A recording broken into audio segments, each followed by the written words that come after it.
11월 28일 대림절 첫 번째 주일 예배를 드리도록 하겠습니다. 콰이어에서 나와서 함께 오랫동안 기다리던 찬송가를 함께 주님께 영광을 돌리시도록 하겠습니다.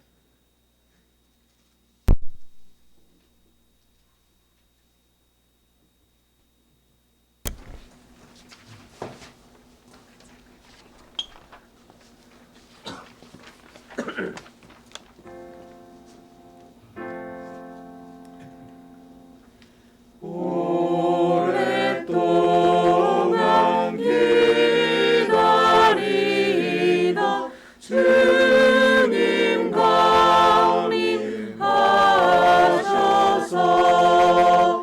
죄에 매인 백성들을 자유 얻게 하시네.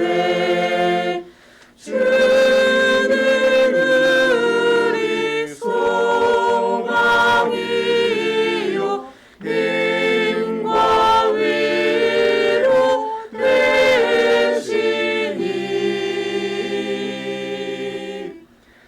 오래 기다리던 백성 많은 복을 받겠네. 모든 백성 구하려고 임금으로 오시니 영원토록 우리들을 친히 다스리시네. 죄로 상한 우리 마음 은혜로써 고치고 주의 빛난 보좌 앞에 이르도록 하소서.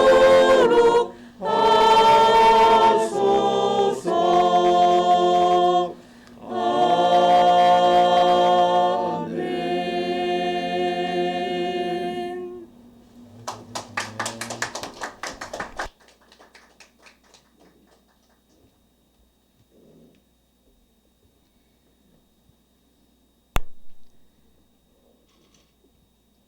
주님은 우리의 구원이시다 라는 제목으로 오늘 말씀을 전하도록 하겠습니다.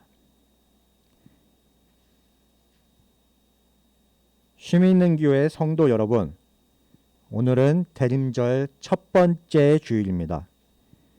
대림절은 예수님께서 오심을 기다리는 교회력의 절기입니다. 그래서 이 대림절은 성탄절 전 4주간, 예수님께서 탄생하시는 성탄절 전에 4주간의 절기를 바로 대림절이라고 우리가 부르고 있습니다. 또한 우리가 일반적으로 지키고 있는 달력과 달리 우리의 그리스도교 전통, 우리의 기독교 전통에서는 이 대림절기를 새로운 해의 시작으로 여겨왔습니다. 따라서 이제 교회력으로 새해를 맞이하신 여러분에게 하나님의 사랑과 평화가 임하기를 기도하도록 하겠습니다. 앞서 말씀드렸듯이 대림절은 예수님이 오심을 기다리는 절기입니다. 대림절은 또 다른 말로 대강절 혹은 강림절 이렇게도 부르기도 하는데 전부 이제 같은 의미를 가지고 있습니다. 여기서 이제 대강, 강림, 대림 이 모든 것이 전부 다 예수님의 오심을 기다리는 그런 의미를 가지고 있습니다. 영어로는 이제 어드벤트라고도 부르기도 하고, 근데 이 어드벤트라는 말은 또 라틴어 단어인 아드벤투스라는 그 라틴어 단어에서 유래한 것인데, 이 아드벤투스는 아드벤투스 도미니, 우리말로 이제 번역해서 말하면 주님께서 오십니다, 왕께서 오십니다, 이런 뜻을 가지고 있습니다. 따라서 이 대림절은 우리가 예수님께서 오심을 기다리고 또한 바라는 이제 그러한 절기라고 할 수 있겠습니다. 그렇다면 예수님의 오심, 주님의 오심이란 과연 어떤 의미를 지니고 있을까요? 여기서 예수님의 오심은 두 가지의 이중적인 의미를 지니고 있습니다. 바로 오신 주님 그리고 앞으로 오실 주님입니다.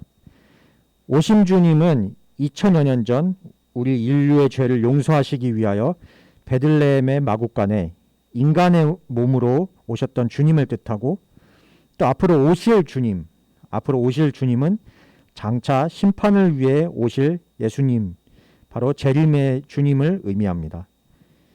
이러한 예수님의 두 모습은 과거형과 미래형이라는 얼핏 보면 전혀 다른 것처럼 보이지만 실상은 같은 모습을 의미합니다. 바로 주님은 우리의 구원이시다라는 사실입니다. 우리의 구원을 위해 오셨고 앞으로도 우리의 완전한 구원을 위해 오시리라는 사실을 믿는 신앙, 그것이 바로 그리스도인이 믿어야 할 복된 소식, 즉 복음의 본질이라고 할 수 있습니다.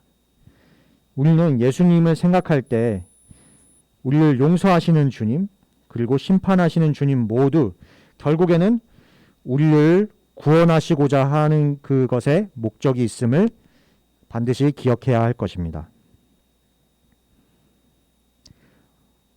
오늘 우리가 읽은 구약의 말씀은 예레미야가 자신의 고국 남유다의 멸망을 앞두고 하나님께로부터 받은 소망, 다시 말해서 다윗의 후손 중에 나타날 이에 대한 내용을 담고 있습니다. 이스라엘이 북이스라엘과 남유다로 갈라진 이래로 우상숭배와 온갖 탐욕에 빠져서 여러 차례 왕가가 교체되었던 북이스라엘에 반해서 남유다는 다윗 왕가의 혈통을 그래도 비교적 잘 유지하면서 하나님의 백성으로서의 정체성을 간직해 왔습니다. 그런데 그런 남유다마저도 시간이 지나면서 탐욕과 우상숭배로 말미암아 결국 쇠퇴의 길을 걷게 되었고, 이 예레미야의 시대에 이르러서는 결국 바벨론에 항복하는 것만이 하나님의 뜻이라고 선포할 수밖에 없는 그러한 지경에까지 이르게 됩니다. 이렇게 비참하고 아무런 희망이 없어 보이는 상황에서 하나님께서는 예레미야에게 새로운 비전을 보여주고 계십니다. 그것은 바로 이스라엘과 유다 가문에 약속한 복된 약속, 이 복된 약속을 이룰 날이 다가오고 있다는 사실입니다. 제가 다시 한번 오늘 우리의 구약의 말씀 본문을 읽어드리도록 하겠습니다. 다 함께 하나님의 말씀을 주의 깊게 경청하여 주시기를 부탁을 드립니다. 나 주의 말이다. 보아라, 내가 이스라엘 가문과 유다 가문에 약속한 그 복된 약속을 이루어줄 그날이 오고 있다. 그때 그 시각이 되면 한 의로운 가지를 다윗에게서 돋아나게 할 것이니 그가 세상에 공평과 정의를 실현할 것이다. 그때가 오면 유다가 구원을 받을 것이며 예루살렘이 안전한 거처가 될 것이다. 사람들이 예루살렘을 주님은 우리의 구원이시다 하는 이름으로 부를 것이다. 아멘. 여기서 나온 복된 약속, 이 복된 약속은 우리가 교회에서 자주 쓰는 단어로 바로 복음이라고 표현할 수 있겠습니다.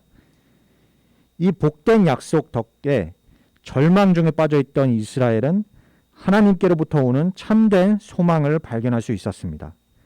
그것은 바로 우리의 주님만이 우리의 구원이 되신다는 것입니다. 권력이나 재물이나 국가나 군사력, 그 어느 것 하나도 이방 나라들의 침략 앞에서는 의지할 것이 되지 못한다는 사실이 이스라엘의 역사를 통하여 드러나고야 말았습니다. 하나님께서는 그러한 것들에 의지해 보려고 했던 남유다 백성들에게 바로 방금과 같이 선포하고 계신 것입니다. 주님이 우리의 구원이시다. 오직 주님만이 우리의 구원이시다. 라는 사실을 말입니다. 저는 이 오늘의 본문을 세 단락으로 다시 나누어서 우리의 구원이신 주님에 대해서 여러분과 함께 나누고자 합니다. 먼저 14절의 말씀을 보도록 하겠습니다. 하나님께서는 이 14절의 말씀에서 내가 이스라엘 가문과 유다 가문에 약속한 그 복된 약속을 이루어줄 그날이 오고 있다. 이렇게 말씀을 하고 계십니다. 멸망을 앞둔 유다 백성들에게 하나님은 복된 약속이 이루어질 날, 바로 기쁨의 날이 오고 있다고 말씀하고 계십니다. 참으로 역설적인 상황이 아닐 수 없습니다. 사랑하는 성도 여러분, 나의 삶에 또 나의 가정에 희망이 보이지 않는다고 생각되십니까? 복음은 이처럼 도무지 희망이 없을 것 같은 때에 희망을 말하고 복된 것을 말하는 것입니다. 예화를 하나 들도록 하겠습니다. 남아프리카 공화국의 지도자, 남아프리카 공화국의 대통령을 역임했던 넬슨 만델라는 무려 29년을 감옥에 있었습니다. 그는 소수의 백인이 지배하는 그 남아프리카 사회에서 인종차별에 대항해서 인권운동을 하였고 그것으로 결국에 노벨 평화상까지 이제 수상을 했습니다. 그런데 이제 그가 인종차별에 대항한 그 이유 때문에 무려 29년의 세월을 감옥에 있을 때 자신의 딸이 이제 아기를 낳아 데리고 와서 이름을 지어달라고 했습니다. 이때 그는 그 딸의 아기의 이름을 hope, 즉 희망이라고 이름을 지어줍니다. 감옥에 있는 동안 단 한 번도 hope, 즉 희망이 나를 떠난 적이 없었다. 너는 희망이다. 이러한 의미로 자신의 손주의 이름을 희망, 즉 호프라고 그렇게 이름을 붙여준 것입니다. 우리는 세상의 희망보다도 더 나아가서 바로 하나님의 약속을 기다리는 참된 소망, 즉 하나님의 소망을 기대하고 기다리는 하나님의 사람들입니다. 우리 인간의 의로움으로는 도무지 구원에 이를 수 없다는 사실을 자각하는 그때 바로 주님께서는 우리에게 오십니다. 이 하나님은 과거에는 베들레헴에 오셨고 지금 이 자리에 있는 우리에게도 오시며 앞으로 장차 오실 주님이십니다. 이방 땅에 포로로 잡혀가 있던 때에 도무지 하나님이 보이지 않고 또 하나님을 기대하기 어려운 그때 주님은 또 스가랴 선지자에게도 이렇게 말씀을 하셨습니다. 이는 힘으로도 되지 않고 권력으로도 되지 않으며 오직 나의 영으로만 될 것이다. 예수 그리스도의 오심으로 인한 진정한 예루살렘의 회복은 오로지 하나님의 능력으로만 가능한 것입니다. 우리의 과거와 현재, 미래, 그리고 구원은 눈에 보이는 힘과 권력이 아닌 바로 예수 그리스도의 영으로만 될 것이라는 사실을 기억하시기 바랍니다. 다음으로 15절 말씀을 또 한번 우리가 보도록 하겠습니다.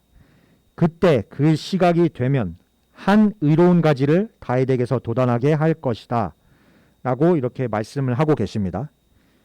그때 그 시각은 주님께서 나신 날, 교회력으로 이제 간단하게 말하자면 성탄절을 의미하기도 합니다. 그렇지만 또 한편으로는 앞으로 다시 오실 주님의 날을 가리키기도 합니다. 이 날은 우리의 주님이신 그리스도께서 승리하시는 날이자 또 약속을 성취하는 날이기도 합니다. 이때에 이 세상의 모든 만물과 살아있는 모든 것들이 회복될 것이며 악은 심판을 받고 오로지 선만이 바로 설 것입니다. 주님께서는 바로 세상의 공평과 정의를 실현하심으로 이를 이루신다고 15절 하반부에 분명하게 말씀하고 계십니다. 요즘 우리 사회가 많이 어둡습니다. 특별히 이제 코로나 상황까지 겹쳐서 이 어려운 상황의 끝은 도무지 보이지 않는 것 같습니다.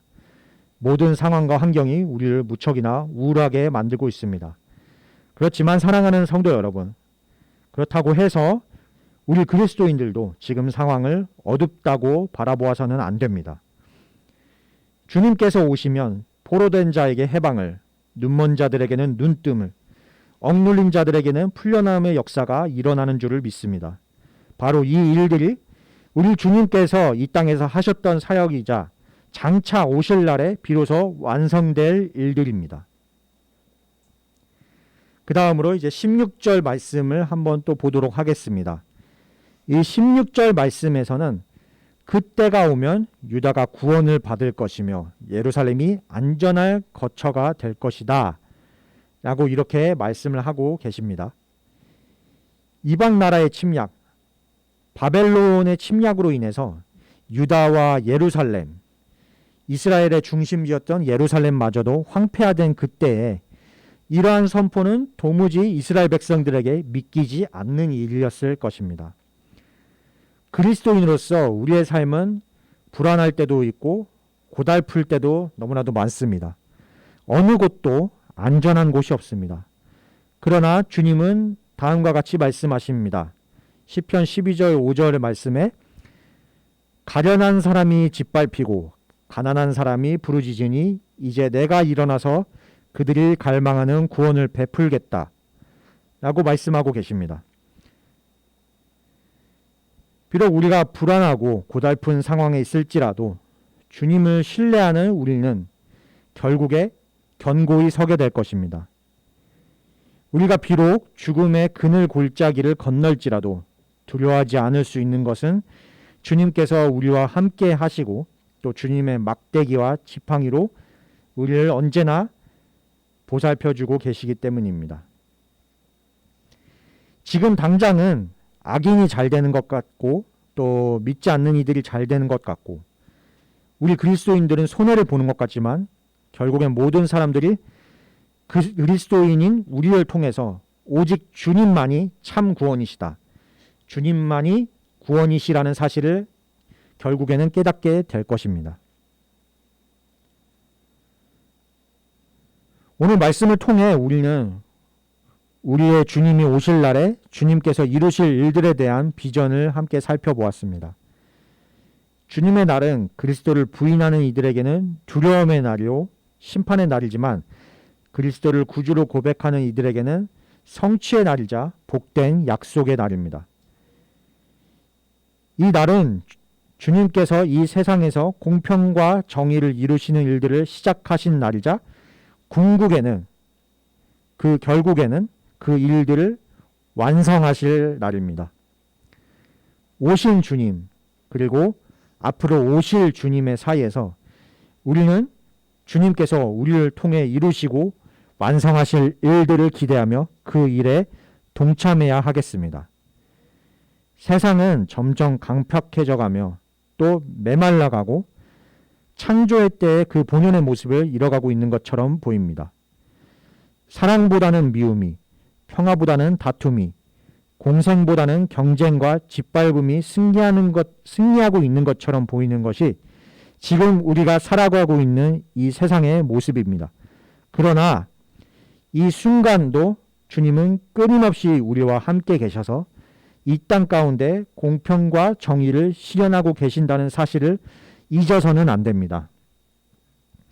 미움이 있는 곳에 사랑을, 다툼이 있는 곳에 평화와 화해를, 그리고 경쟁이 있는 곳에는 함께 살아가기를 위해 노력하고 실천하는 바로 우리 그리스도인들, 복음의 증거자의 모습으로 그렇게 살아가야 하겠습니다. 주님은 바로 우리, 더 본질적으로는 나를 통해 일하시고 역사하시기 때문입니다. 이렇게 우리가 그리스도인으로 살아갈 때 낙심될 만한 일들도 여럿 겪을 것입니다. 복음의 길을 따라 살아가지 않는 일들이 더욱 잘 되는 것처럼 보이고 더 성공하는 것처럼 보이는 모습들을 보면은 더욱 그렇게 느끼곤 합니다. 그러나 주님께서는 오늘 분명하게 우리에게 말씀하고 계십니다. 사람들이 예루살렘을 주님은 우리의 구원이시다.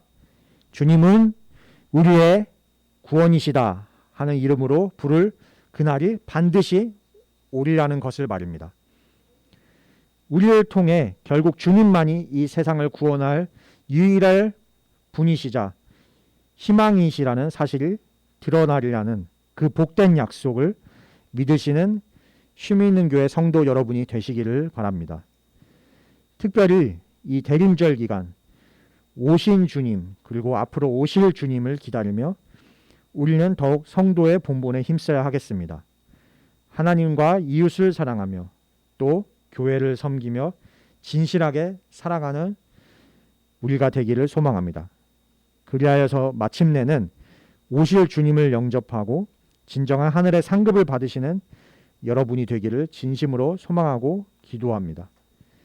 이 시간 같이 기도하도록 하겠습니다. 사랑의 하나님 아버지, 주님의 오심을 기다립니다. 우리를 사랑하사 우리를 구원하시기 위해 기꺼이 사람이 되어 오신 주님, 그리고 공평과 정의의 사역을 위해 역사하고 계시고 비로소 완성하실 주님을 기다립니다. 주님을 기다리는 저희들이 주님의 일에, 주님의 사역에 동참하기를 소망합니다. 저희 삶을 지켜주시고 주님 안에서 끝까지 승리하는 길을 걷도록 도와주옵소서. 예수님의 이름으로 기도드립니다. 아멘.